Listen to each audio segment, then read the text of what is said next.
Hello everybody, my name is Lily. Welcome back to my channel.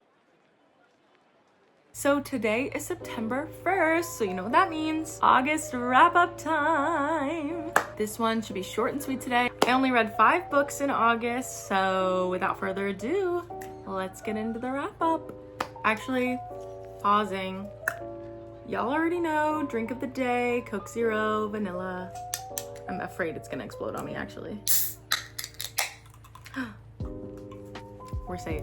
Okay, first up, I read Hidden Pictures by Jason Rekulik. This book surprised me. This book really surprised me. I rated this book a 4.5 stars. This book was crazy. That was kind of my entire review, was this book was crazy. Okay, so basically this book follows Mallory, who is a girl who is recovering from a drug addiction, and she gets a job as a caretaker for this family and their little son, and they're having a good time. The family is a little odd and she's not exactly sure how to feel, but she really likes the kid and they bond. He makes drawings, and the drawings are like normal drawings that a kid would do, and then they start getting weird. Mallory is like, what the heck is going on? They start to wonder if the kid is capable of this or if it's something more sinister, like a ghost or a spirit or something. I was so shocked. I did not know where any of this was going, but I think the coolest part about this book, so I actually listened to this book and then I picked up the physical copy. So I didn't know that the physical copy had all these cool features, but the physical copy actually has the drawings that are referenced in the book. Like I thought they were just being described, but like there's actual pictures that are discussed in here, and so that's really cool. So I definitely think I enjoyed the audiobook, but if you get the chance to pick up the physical copy, I would read the physical copy because I feel like the pictures would probably enhance it a lot. Next up, I read Kingdom of Ash by Sarah J. Maas, the final book in the Throne of Glass series.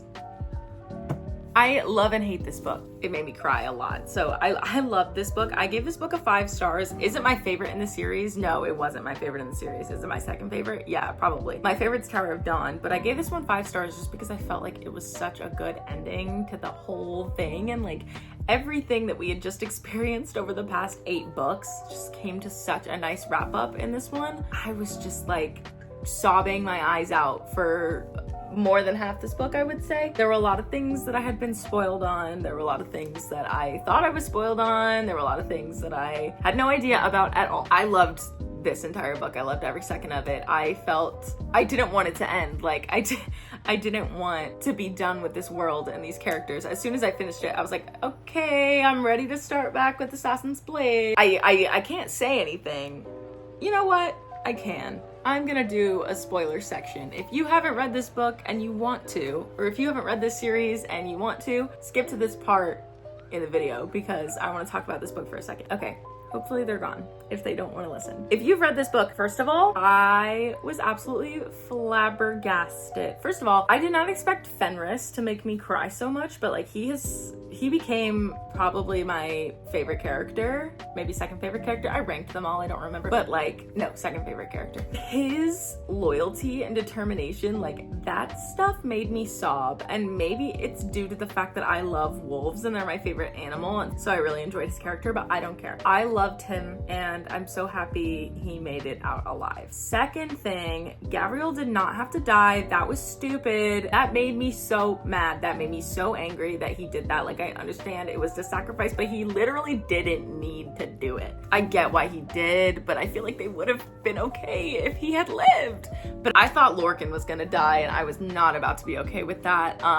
The whole like Feyre losing her powers situation and then like still being able to do what she did, and the whole like falling through worlds thing. Oh my god, and that has to be Feyre and Rhys, because like, what do you mean a winged Fey male with a pregnant female in a city of stars? Come on! That's Rhys and Feyre, bro. I screamed when I read that part. And that's, I really like that I read ACOTAR first, because I was like, man, I kind of wish I had read Throne of Glass first, because like I kind of wish that I had gone in chronological order, but no. Like, I don't think that that would have been like as awesome if I had read this one first. I don't know what the order of releases for these books are, but it doesn't matter. I loved this book. I sobbed my eyes out multiple times when the 13 sacrificed themselves, or the 12, I guess, but it was 13, right? Because it was Petra too. that killed me. Actually. I was sobbing my eyes out and I knew that was coming. I was so surprised when Aelin and Dorian met the king in the little like realm that they had created. That was insane. And you found out his name. Oh my god, when you found out the king's name. Hey. What's his name? What's the king of the Volg's name? Erewhon. When Erewhon said that the king's name was Dorian, oh my god! I threw the book. Like, I was so, oh my god. Dorian jumped up to one of my favorites too. Even though he was being really stupid when he went to Morath, I was like, is he really gonna get with Maeve right now? I was like, what? But then he blew it up and I was like, that's my king. But yeah, Dorian and Irene, like, what a power duo. Dorian and Aelin, what a power duo. Like, oh my god, I can't stop thinking about these characters. I don't even know if I'm gonna put this in here, but I had to talk about it because none of my friends have read this book and I can't talk about it, and my best friend is reading it right now, but she's only 15% through, so I can't talk about it with her, and I really need to talk about it, and I just needed to say all those things because I can't stop thinking about this series. And that leads me to why I hate this book, because it put me in a reading slump for the rest of the month because all I wanted to do was listen to and read this book. 5 stars, 5 stars. Perfect, perfect, perfect, perfect, perfect, perfect, perfect. I can't wait to reread the series already. Now I'm gonna rapid fire the books that I started and didn't finish because I was bored and also in a slump. I tried to read Society of Lies. I got maybe 4% through and I was like, I'm not feeling it. Tried to audiobook that one and just wasn't doing it for me. So I DNF'd that one. Maybe I'll pick it up later, maybe I won't. I tried to listen to The Reappearance of Rachel Price. That's another one, like, it was okay. I got like 2 or 3 or 4% through and I was like, nope, just not feeling it right now. And then I picked up Not Quite Dead Yet by Holly Jackson because I had heard really good things and I was like, I'm gonna read this, physically read this, even though I had the audiobook at the time, but I was like, no, I'm gonna read it, which I think I've talked about this before, but like I struggle to just like read now because like I have such a short attention span and like I used to read books like crazy, but then like now I feel like I read so slow or I have to go back and reread things or I get distracted or I can't focus, and also my glasses and contacts were the wrong prescription for like 2 years, so it was really hard for me to read. But I tried to read this and I got 2 chapters in and it's all right. I don't really love the main character and I just wasn't feeling it, and I decided to DNF this one as well. So that was 3 books that I DNF'd. I probably will pick them all back up at some point, but I wasn't feeling it right now. Anyways, the next book I actually did read was Done and Dusted by Lila Sage. I've read the 3 books in the Rose Hill series. So I've done like cowboy romance, like cowboy books before, I guess, but this was like my first like cowboy book because they're on a ranch in the Rose Hill series, but they're not like, I don't think they ride horses. And if they do, I put that out of my mind. And maybe they're not on a ranch. Maybe I made that up. This one takes place on a ranch. This is the Rebel Blue Ranch series. This is the first book. And to be honest, I didn't love it until 70% through. And I still didn't love it, but like I really was not caring until like 70% through. This book follows Luke and Emmy, or Brooks and Clementine, as they're also called. Emmy is like a famous horse rider, racer or something, and she has a bad accident. So she comes back home. There she has her dad, her 2 brothers, and Luke, who is her brother's best friend. She comes into town with her best friend Teddy and they go to this bar, which Luke now owns, and they see each other and he's like, I have to keep an eye on her because her brother is gonna kill me if something happens to her and I could have stopped it, blah, blah, blah, blah. But then he's like, wait, I'm kind of attracted to her. And she's like, wait, I'm kind of attracted to him. And then they like start chatting it up and become friends. And then they become more than friends, and he gives her the confidence to start like writing again, but they have to keep it a secret because the family can't know because she's off limits. Right.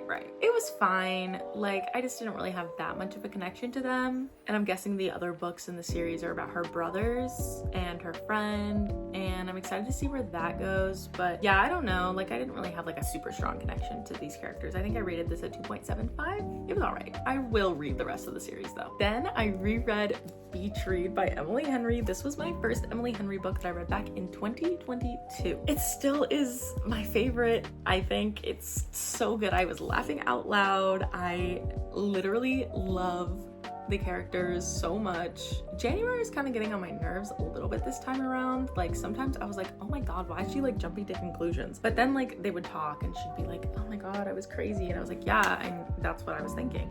But like Gus Everett, the man that you are, oh my gosh, like this is everything to me. They're everything to me. I love these characters. I love this book. If you haven't read Beach Read, January and Gus, they're both writers. January writes romance, Gus writes like literary fiction, and he doesn't believe in happy endings. And they were college rivals, okay? And they hadn't seen each other in years. And then January comes to North Bear Shores, Michigan, and moves into this house that she has to sell, but she also has a deadline to write a new book. And who ends up being her next door neighbor? Gus. You know what happens. This is a perfect read, perfect. I love it so much. Emily Henry, like you did your big one with your very first book and have just been great ever since.